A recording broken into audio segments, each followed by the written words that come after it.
You're listening to the Perth Property Show, Australia's only weekly property podcast by West Australian experts for West Australian listeners. Catch your latest episode every Monday at 7 a.m.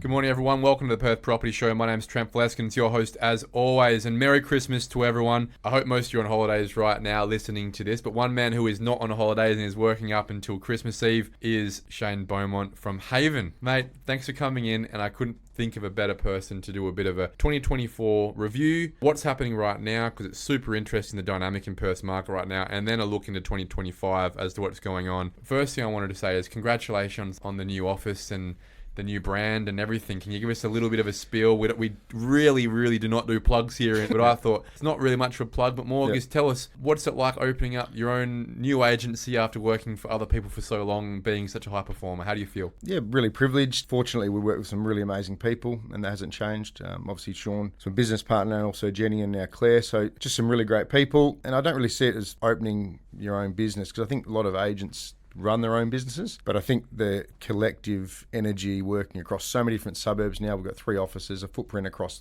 the whole of Perth, north, south, east, west. You get to see so many different things happening. I think for agents within that group, that's been really good, because as we were just speaking off air, certain areas are still flying, others aren't. So it's always good to get a good spread. So really lucky and privileged to work with great people. Well, you've got HR issues now, I'm sure, right? You've got over 100 staff, so you have to worry about more than just your assistant now. We're fortunate, really good people and great managers, a lot of middle management, which make things much easier. Let's have a look at that last year. And one of the benefits of being able to talk to you about 2024 or just the market in general is the volume of transactions you do. But also, I think one of the best analyzers from a sales agent point of view in Western Australia, whenever we chat, you go deep, you provide very practical data points and reasons as to why things have been going well, why this bit's not going so well, where the opportunity is, rather than just being broad. I love chatting to you because you give us really practical detail.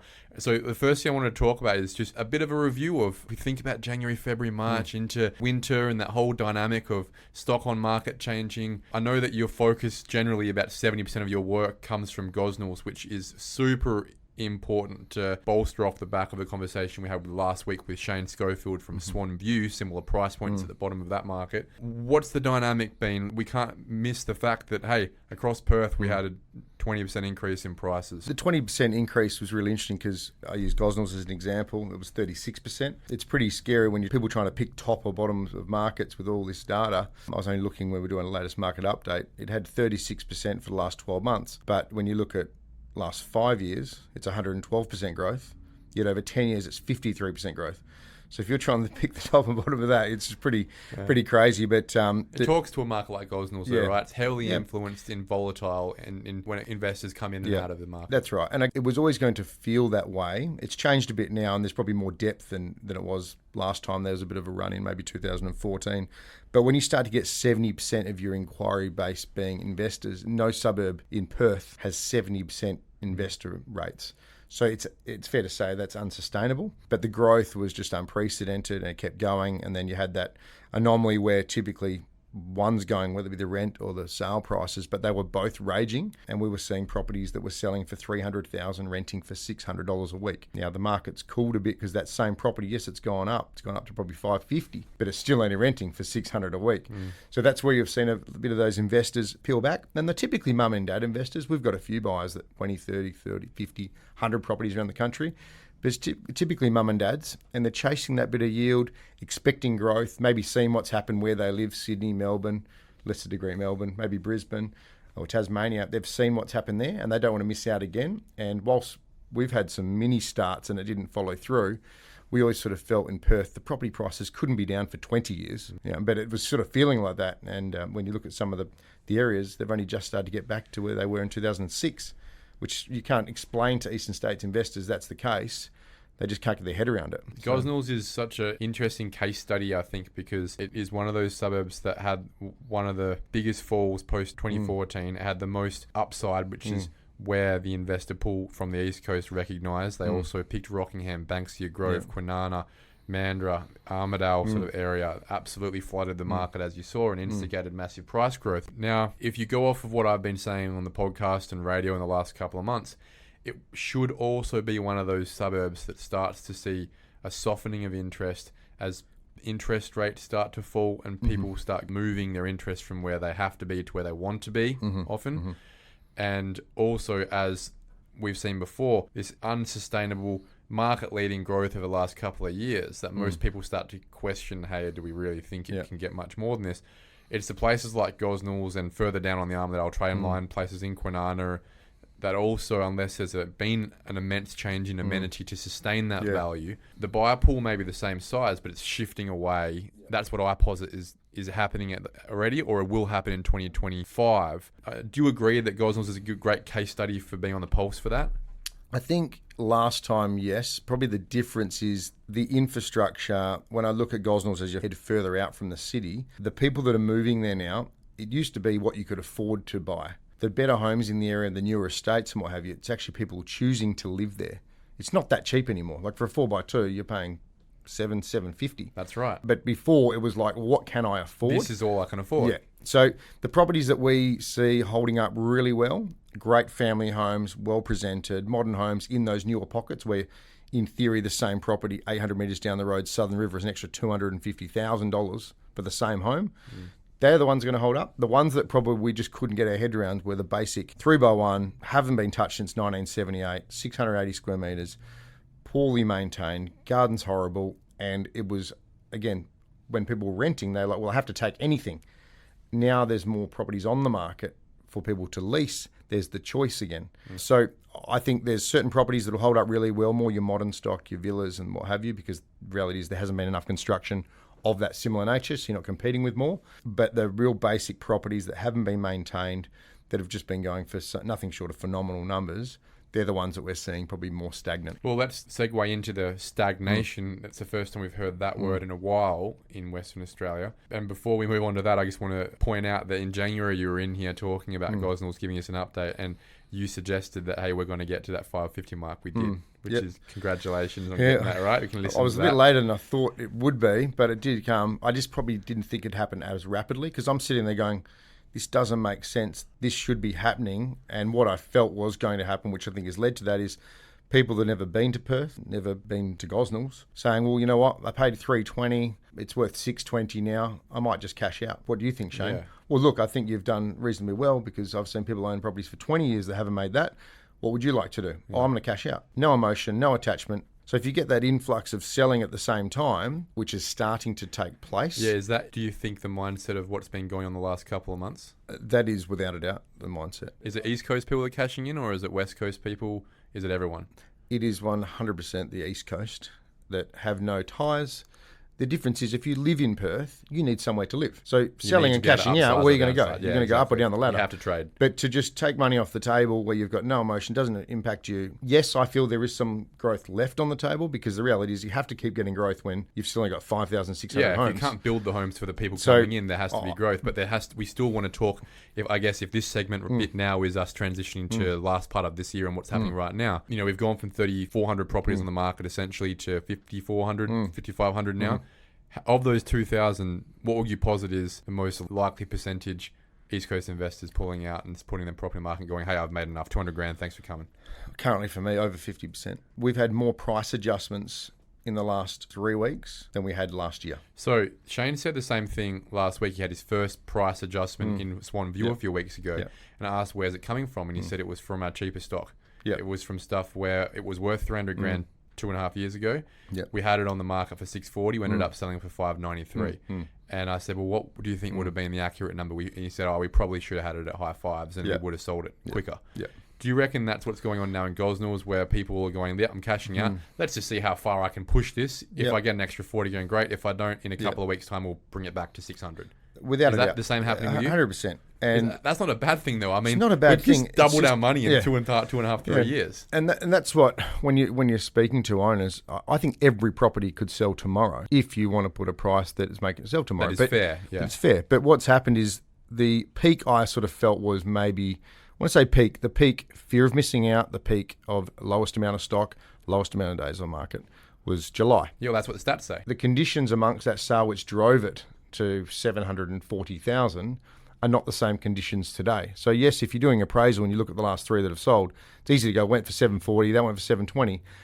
But when you're putting it on the market, the same conditions are not there because it's moved so quickly. Yeah. Basically, the amount of stock has doubled. So it's important to have that conversation with an owner, and rather than just hacking the hell out of price, go, look, this is what the data is suggesting, but pretty quickly we're going to know where it sits because the conditions when that was sold were vastly different to what they are right now. Now, when we And that's crazy. We're talking 3 months, but 4 months. Yeah. But that's how quick it's changed. we've all been trying to get our head around that change in dynamic of, I guess, really, there's one change. It's just that buyers have more choice. We've actually got more buyers than we had back in July. And more transactions because happening. there's more choice, right? There's more transactions happening right now because there's more choice. But because there's more choice, people have a second to breathe and make concerted, smart decisions. Yep. I also think people are looking forward to next year, assuming they're going to have better serviceability and going, well, if we wait a little bit longer, we might actually get a slightly higher loan and we can be somewhere better. Yep. So I think there's a little bit of that going on too. But for the most part, it's gone from FOMO to still there being more buyers than sellers. And that's not going to change for quite a long time. So therefore, still being able to achieve the price we want to. But if you're going to go and have a lend as a seller, you're going to be corrected pretty quickly by the market to say, hey, I do want to buy this property. I do want to pay fair price. But don't try and steal an extra 10% off me. I'm not an idiot. It's such a funny thing because it trickles, and it gets to a point where the fear of missing out isn't met with strong emotions. It's like, another one will pop up, like another one will come. When that's not the case, yes, people are going to make panic decisions. You couldn't find a rental, couldn't find a house, got to do something silly. We had people buying because they couldn't find a rental. Like, these are things that I didn't think I'd ever see. So going through this process now, it's just more calculated decisions. They're not sweating on if they miss out because they know another one will pop up. It's not the end of the world. Where it felt like the end of the world. Has been another one Yeah, popped up. that's There's right. 7 home opens today instead of 2 to go I mean, to. some of the leading agents in Perth during that 3,100 trough had 1 home open on a weekend. Yeah. These are some of the top performing agents over decades, like not just overnight successes. That's not a great thing for them. It's not a great thing at all. So I think the better agents are excited in the sense the market is changing, but we can actually guide our clients and have more upstream conversations about what we think's best for them, as opposed to being so in the moment. And that's where I enjoy having conversations with people because I know the data, I know what's the trends are heading.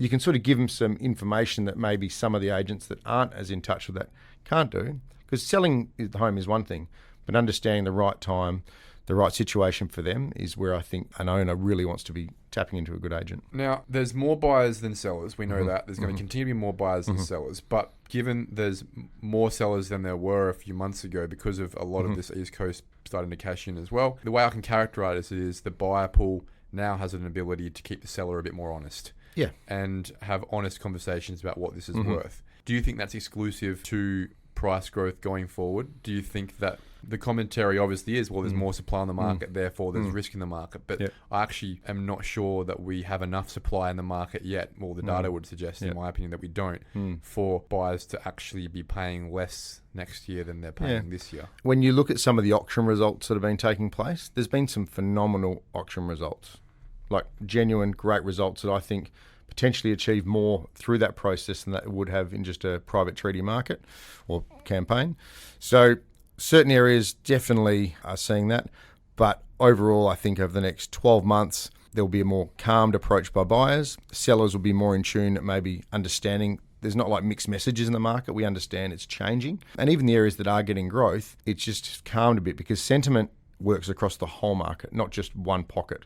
The media, these things like podcasts, all those things start to take place. I mean, last year I still remember hearing a podcast one of our clients sent me who's basically doubled their money saying that Perth was going to fall in a heap. I just can't see how you can see that from over there when... Well, that came from Melbourne, I'm sure. Well, I'm pretty sure I know exactly who that guy is. And Instagram people aren't my favourite type of property experts. So, yeah, when you hear those sort of things, but people do listen. They do take note. So, especially the East Coast investors who have been a big part of the increase in value. Yeah. They do have an impact. Yeah. Oh, they do. And the buyer agents. I mean, we would deal with about 80 buyer agents. They tell a story. Yeah. And where they're moving right now I guarantee that market is moving. Yeah, now, that they're might be shepherds- Darwin, that might be shepherds for the sheep, 100%. essentially. Yeah. And look, some of them have done phenomenally well for their clients, but there's like a heat map almost. But I characterise them, Shane, as not people who are actually smart investors. They're more locusts that go around just plaguing certain markets at a time, inflating up their own markets by being in that market for a time, and then they leave. And the question really is, to what extent does that have a material impact on a market? Well, clearly it's noticeable. We've got more people selling. But it's not to the extent that it actually impacts the dynamic that we have in Western Australia right now, which is that there are still more buyers than sellers. There's still more people that need homes than there are properties being built. And that's not going to change going forward for quite a very long time in terms of capacity. So I think what it means going into next year is that there's less FOMO about the market, but there is still, very honestly, a dynamic that requires price growth because there are still going to always be more, generally, on average, be more people bidding for a home than there are homes. If we keep just pushing it too far, where that gap between the market right now and what the new price coming on is, taking that momentum out of the market, that's when you're going to continue to see average days blow out. I personally think real average days on market will probably be around 25. Data suggesting it went from 9 to 13, but that's probably data from July. I just feel it's probably in the mid-20s because the first 2 weeks some owners are going, well, let's try at that. Yes. And then we'll go to the price that you probly told me. That's and then it happening sells. so often at the moment, I think, because And people are it's- still thinking that they're selling in July and that they've got a mate who just made 100 grand more than he thought he would. And that's still a reality, I think, in those upsizing markets and downsizer markets. Yep. But we're speaking specifically to someone who sells over 100 properties in Gosnells, and that's where that inflection point is right now, I think, is in that market where we're seeing that become less of a reality in that point. So the follow-up question I have to you as licensee of an agency now that's not just in Gosnells is, where is that buyer pool going next year, Shane? Because it still exists and it's buying at a rate 20% more than it was in winter. The school zone thing hasn't changed. I just can't see that changing. When I look at some of the results for areas like Willerton or Applecross, these sort of, it's just nothing short of phenomenal. They're just paying the right money. And like Michael Jennings from our office, they've set basically a record followed by another record in conditions that were nowhere near what they were not that long ago. But the buyers understood what they needed to do and what they needed to pay, and it's just accepted. It's really interesting when you go through different areas. So I think you're going to see still a lot of upshift, like people trying to get into an area that they've always wanted because maybe their, let's say, property in Willagee has gone phenomenally well. They can finally get into Bicton, just for example. You've been listening to my podcast, Shane. I do listen, but if you said that, apologies. But it makes sense now. Why not? Because this is the time. Because you finally, there are so many people, Shane, I'm sure you've seen the real life examples, especially in somewhere like Gosnells, where people have gone, no offence, but I didn't think I'd have to be living in Gosnells, mate, but this is all I can afford. And now they've gone and made 200-300 grand in the last couple of years, and like, well, maybe we can now use this to get into Canning Vale, where we wanted to be for the last when we grew up. Or Rolly Stone, or these areas where you get some land. I actually spoke to someone the other day who paid $280,000. I still remember he was a Key Start buyer, and he was like, I don't know whether to buy a home or go on Kentucky. I was like, mate, look, if you need a house, you should probably look at it. So he had the 2% thing. Got in, he rang me about 8 months ago. He's like, mate, look, I've just seen this house in Mandurah. Big shed, absolutely love it. What do you reckon mine's worth? Like $450. I was like, I'd probably get you $650. He's like, no, not per week. I said, no. And he goes, mate, you get me that. We sold it that week. He's like, Shane, I never dreamed. I was like, mate, imagine if you went to Kentucky. It would have been the most expensive trip of your life. This is fantastic. But he's got a fantastic result. I guess good thing for Key Start. Some people go, Key Start rates, whatever. Any avenue to get into the market, it's been life-changing. He could have kept renting. And funny enough, some of those people, kid you not, that I've sold properties multiple times now, there's some tenants, and I still remember them saying, why would I buy? It's cheaper for me to rent. There's still tenants in the same properties that were going for 250, 300,000. They're now 650. I think I remember saying, it might have been on your podcast, this is the second or maybe even third chance people have to get into the market. I don't think it will happen again. I can't ever see it going back to what it was. So the last 2014, it felt like everyone buying was mining related.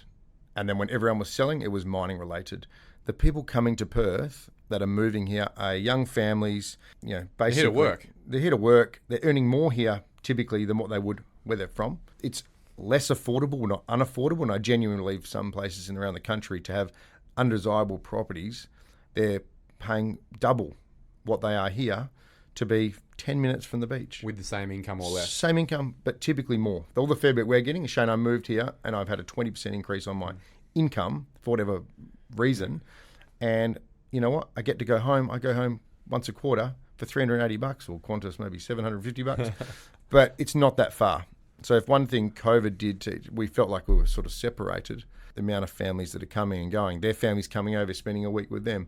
It's really connected. The country got opened up because of COVID, even though it felt like we were segregated. People actually now understand it's not that far. I think right now is the window that you can still get into an area you'd like to be. And it might not be your final home, but it's a home.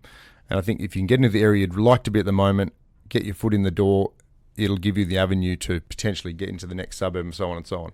But to not get in now and think you're going to pick the top or the bottom, the reality is 5,600 homes is realistically 10,000 under what it should be. So don't wait for that. Like, I genuinely believe there's some growth still ahead. But why do you think it's a window right now? What's happening practically on the market right now where it's actually a good time now versus 3 months ago versus 3 months from now? There's sentiment that buyers are saying to us, oh, the market's turned. And you're like, guys, it's still doubled in like 2 years. So it's turned. Average days is still relatively low. Lower than any other time before. That's right. Just so not lower than it was in the They're comparing, it's like saying today is 44 degrees, but it's not as hot as 50. It's still hot. Yeah. But you're just comparing to when it was a record, and you know. Yeah. I so even said if it gets to about 32 degrees, it's still a warm day. But you keep comparing to something that's never going to happen in our lifetime again. Yeah. And we get people coming through second home open. Oh, it's been on for a bit.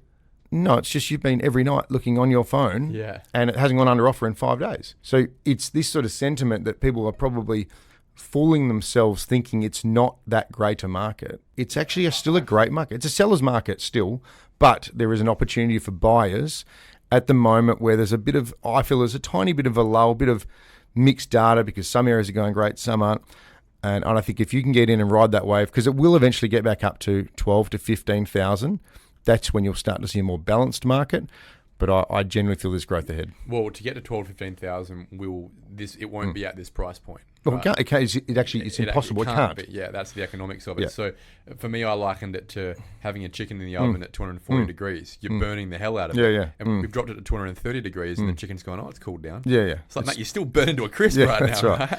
Yeah, and that's what I think the reaction has been in the market, which is just, it's laughable nearly that people are suggesting that, hey, it's cooled, it's going down. Because it's gone from 240 to 230, it'll be 180 next week. Yeah.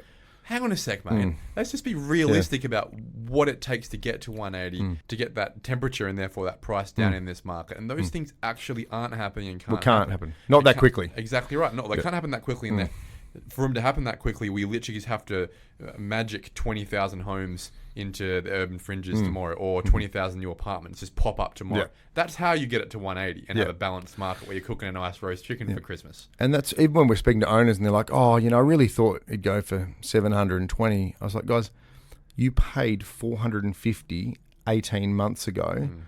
If you get 690, that's still you've done phenomenally well. Yeah. But that's the discounting you're doing right now. That is the discounting, but it's still like you didn't double your money, you made 90%. Yeah. Like, you're actually thinking about that conversation. And what I often say to them, I say, guys, like that young guy I was talking about, they go, oh, I only made 150 grand. I was like, well, how much did you put in? Oh, my deposit was 50 grand. So you actually got 300% on your money. Because the other bank's money, we're not talking about. Your 50 grand, you've made that. That's better than Bitcoin. It's phenomenal. But they keep talking about, oh, I only made 100 grand. Well, you've got to think about what you put in and what you got in that time frame, which is also something really important. Now, you spoke about a window that leads me to believe that there'll be a time where you think that gets harder again for a buyer. Well, is that because you think there'll be more competition sometime early next year? I genuinely think there's going to be more growth in certain areas. Where are they going to be? You spoke about obviously school zones and all that. Would you agree with my position that it's going to be further up the price points? It'll be further up the price point, but in order to get into those price points eventually, you need to get your foot in the door. Now, if we put something on the market tomorrow, I think when I last looked, there was only 90 properties under 400,000 on the market in Perth, give or take, which is pretty crazy. Those properties, I think, will continue to grow because the reality is a villa, just for example, will cost you $350 to build. So when you see one for $450, regardless of where it is, I think that's going to grow. And then you've got this section that wipes out, I would say, between $550 and $950, where you've got a bit of a mix of investor, and that's a bit all over the place at the moment. depending on the type of property. In that price yeah. point.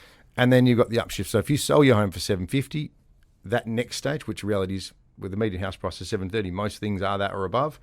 That next step up is where I think you're going to continue to see growth, because obviously most people couldn't be buying at $950 to $1.2. The reality is everyone selling in that price point now has to go somewhere. Yeah, and they've got the equity now. Yeah.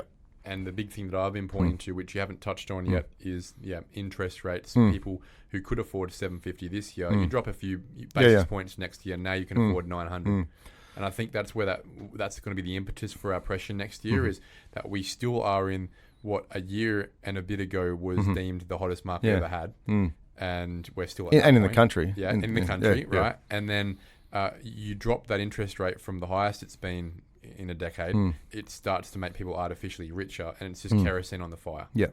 You're throwing kerosene in the oven at the same time. So probably the one thing, now obviously I don't work at the RBA, but the buyer that can't afford $950 is still going to go and spend $850. It's just they might not be able to get the home they originally wanted.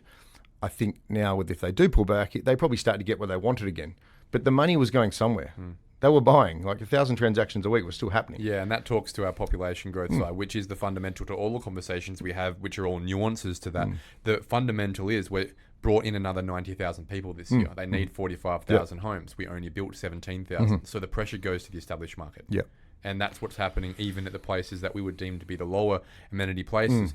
All that's happening now is there's going to be a shift from, as I've said, access and affordability over the last couple of years to amenity, because they can, because you always will if you can. Yeah, I guess that's probably the anomaly I was saying with area like Gosnells is it actually is, when you start to think of it, not just Gosnells, certain suburbs, they are relatively close to great infrastructure. Let's do a look, if you can, to Gosnells specifically, because that, again, will be a bit of temperature gauge for us next year, because it's either going to prove all the haters right and it will drop, because that would be the one that will drop, given how much it's gone up, or it's going to demonstrate that, hey, fundamentally in this market, along that housing continuum of affordability, everywhere in Perth is going to grow again next year, and therefore Gosnells will be one of those.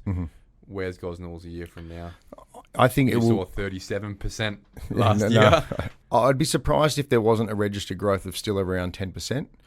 And what I think is that more the realisation of those properties, because it is below the median house price in Perth, those villas and what have you, they're still hot to try. You bring that on, you get smoked. Yeah, they're still pressing up from the Still bottom. pressing up. So until that construction starts, like a 2015 villa is... the newest you're going to get. Yeah, that's right. So I actually think you'll see registered growth, but it's important you buy good properties, and the ones that were pretty terrible but you're still paying a premium, they're just not going to walk off the shelf anymore. So I expect registered growth, but if you think it's just going to continue for every sort of property, you do need to be more selective in what you buy now. Bonus question, just out of interest really, are you seeing any small-scale infill happening around your neck of the woods? Because it wasn't really happening at the start of the year because the price of construction was a bit too high still. Small subdivision that the developer have had since 2005, they've just pushed the button on, like they're going for almost $1,000 a square metre in Gosnells. Anyone building on those? Yeah, no, there's 6 left. Sold out in 2 weeks. Yeah, wow. Okay. So there is some construction happening. It is, but that's the appetite. So that's a 350 square metre block. They're just getting absolutely smashed,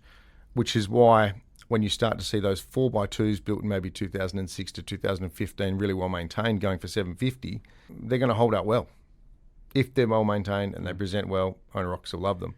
As an investment property, well, the reality is you need to be getting a higher return. Yeah, you'd be at $800-900 a week to be able to afford that or justify that. Yeah, so the investor market there is probably not going to be the one that stokes it up.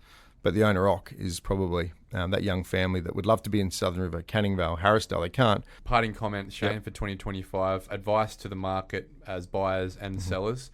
What would your thoughts be? Try getting the area you want to be in and can afford to be in as best you can. I'd be surprised by the end of this financial year if there's not 8,000 or 9,000 properties on the market, which is still an undersupply.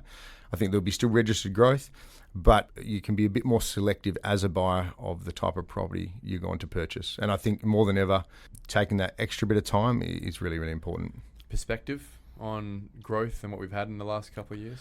It was overdue. If you look at it in a small sector and say 20 or 30%, but break it down over 5 years, it's actually not that unbelievable.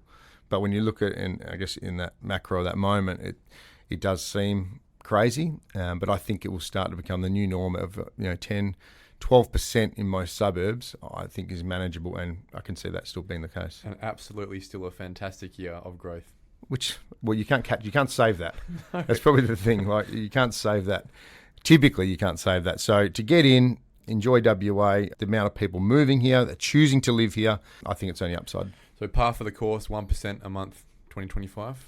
Yeah, it'd be nice. That'd be great for everyone. Yeah, I think that's fair and reasonable. Very much achievable next year. If we're doing more than that, I'd be surprised. Yeah, if we're doing less than that, you'd have to demonstrate to me a fundamental reason why. Thanks, Shane. Have a great Christmas, mate. And to everyone out there listening, thanks a lot for a fantastic year. Have a very safe and marvellous Christmas. This is about the best time to sneak a deal right now if you're a buyer, because everyone else is sleeping except for Shane Beaumont, clearly.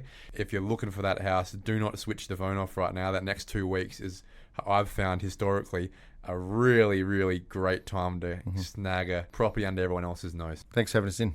Thank you for listening to another episode of the Perth Property Show. If you've only just joined the conversation, you can catch up by heading over to our website, perthpropertyshow.com.au, subscribing to the podcast, or joining our Facebook page. Don't forget to tune in next Monday at 7 a.m. for more expert insights, local analysis, and suburb spotlights. Happy hunting!